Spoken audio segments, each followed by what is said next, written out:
I thought that I was never going to get out of it. I thought this is my life forever. It was rough, but also the catalyst for some of the greatest changes in my life. So now that insomnia does not have its hold on me, what heals insomnia? Insomnia is like letting go of control.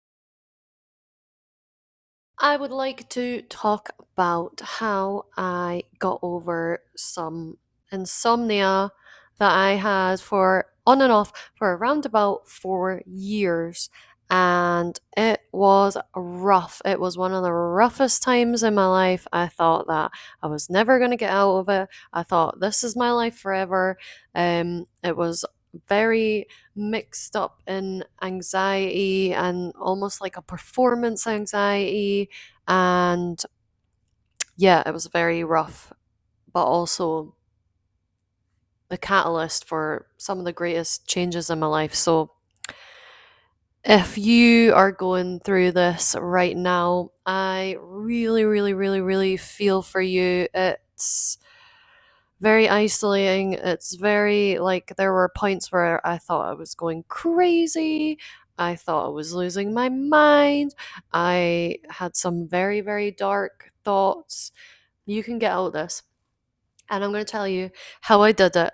And I'm so fucking grateful and blessed now that insomnia does not have its hold on me. It does not give me the fear anymore. A little bit of backstory. It started off during COVID. I was in a bit of a difficult situation, but I was like suppressing a lot of emotions because it was just not practical to express these emotions at that time. And it started off like anxiety induced, which is very normal, by the way. When you are in your insomnia journey, you start to persuade yourself that like normal people never have problems sleeping. We all have problems sleeping, especially if our mind is very active or we've got lots of things to worry about. But the thing that makes it turn into insomnia is the fear and the kind of narrative that you start to tell yourself about your insomnia. Lol. Drinking this coffee just reminds me of all the stupid fucking shit that stupid rules that there are on the internet that don't work at all. So it started in COVID 2020, 2021, and it was on and off for like 4 years. And the worst of it was 3 nights in a row, absolutely no sleep, completely panicked, completely feeling like I was losing my mind. You start to have some very dark thoughts. You start to like other yourself a lot. I cannot recommend more highly that you go and check out the Sleep Coach School on YouTube, like immediately. Immediately. For some other people, the sleep method, I will put the book and the name on the screen now, works, and it does have some similarities between the two. Sasha Stevens. But for me at that time, I understood what she was saying, but I was still so in the depth of it that I couldn't, like, I logically knew, but my nervous system couldn't really understand it yet. So basically, I'm not sure if there are different types of insomnia. There might be. But if you had the same type as me, the sleep coach school was a fucking game changer. It was a fucking game changer. Not only because you are like, am I the only person that is experiencing this in the whole entire world? Like, has anybody experienced this? This is so crazy. Why is my body having such a visceral reaction? Like, oh my God, yeah, just like going into your bedroom, looking at your bed at night, bringing up so much like, and it's just like night and day now. the way that I feel looking at my bed now compared to the way that I felt looking at my bed when I was in the depths of insomnia. Like it literally turns into this evil place, this place that just brings you so much panic. And your bed, no, it shouldn't be like that. It should be like your haven, your safe place, your place where you get to rest and dream and relax. Yeah, I think go and check out the sleep coach school. First of all, for validation, to realize that you are not alone.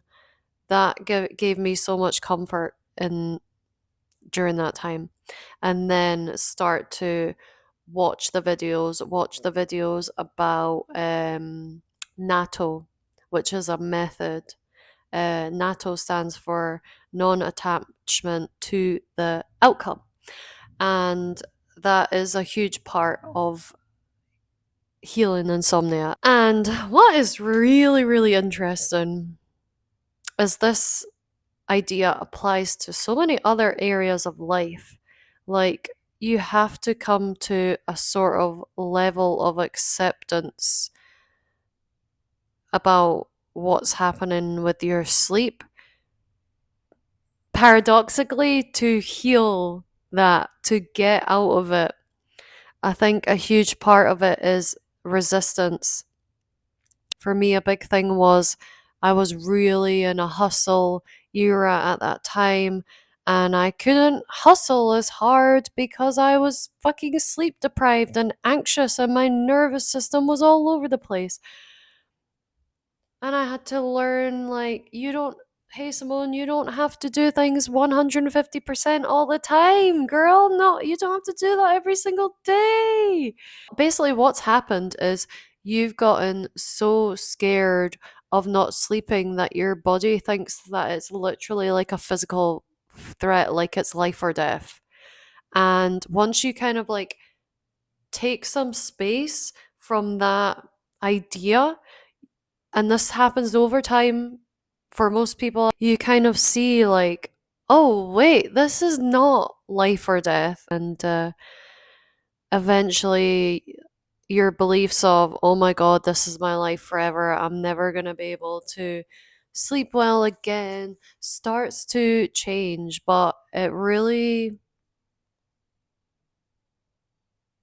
that belief can be there almost until the end, almost until like you're basically recovered. And then recovery is a whole thing on itself as well, where you start to think, oh my god, I'm back to square one. But you're not actually back to square one, you're just hitting a speed bump, and your ego is trying to like suck you back in and tell you you're back to square one and take you back to that dark place, but it's not true. It's not true. All of the bullshit about sleep hygiene, of course, like it's better if you don't drink coffee like right before bed or whatever, but all of it's basically bullshit. All of it is bullshit. Like, think about times where you've got an early flight and you drink coffee, and then 5 minutes later you're like dozing off on the plane. What heals insomnia? Insomnia is like letting go of control. But yeah, all of these things, like controlling like the temperature of your room, drink some fucking chamomile tea at night, listen to this song, do this meditation, all of that is reinforcing to your body that not sleeping is a danger. And when you have anxiety on top of that, not feeling that anxiety is also telling your body, oh, this anxiety is a danger. And how is your body supposed to relax when it feels like there's something very dangerous threatening your life? When you're subconsciously telling your body, like, this is so dangerous, this is life or death, how is your body supposed to relax enough to fall asleep? It can't. It can't. So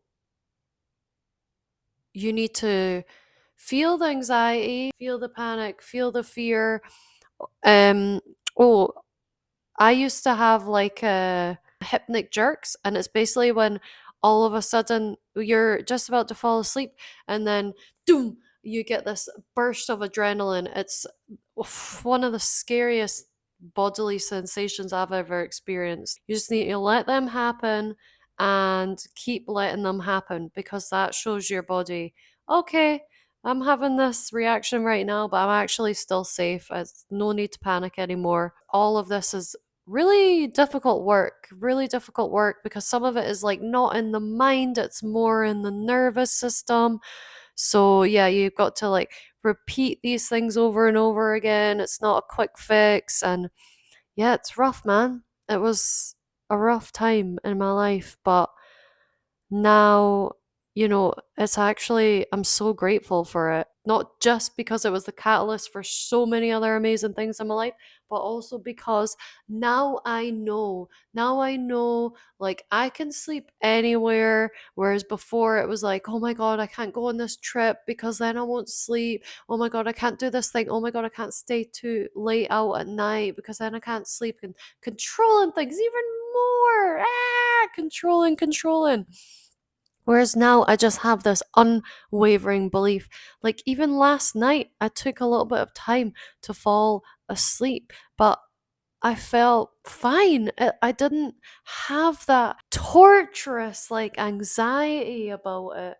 Like, oh my God, like, looking at the clock, like, I'm gonna like have these many hours of sleep now. Oh my God, I wonder what time it is. Oh, blah, blah, blah, blah. None of that. I was just like, I'm just resting here. I'm just having a good time. And whenever my body wants to fall asleep, it will fall asleep and everything will be okay. If I have a bad sleep, you know what? I've had so many bad sleeps in my life now, and I know that I can get through the day. I can get through the day on shitty sleep. I can actually still perform pretty well on shitty sleep. Like, it's okay. And it's just the most empowering feeling to feel like that after feeling so disempowered, after like letting your how much sleep you have control your life. And the paradox, the ironic paradox is, once you're not scared of it anymore, it disappears on its own. Send you big ass hug. I love you. You can get through this. Go watch the sleep coach school. Go read Daniel's books. If you are in the throes of it right now, let me know in the comments. If you are also recovered from it, let me know in the comments. If you also know the sleep coach school and Daniel's work, let me know in the comments. Like, these guys are doing such fucking great work. And yeah, when you go to the doctors about this kind of stuff, and they just don't understand it, like, makes you freak out even more, because you're like, if the doctors don't know what to do, like, how am I going to get over this? I assure you, go watch the sleep coach school. Bye. Bye.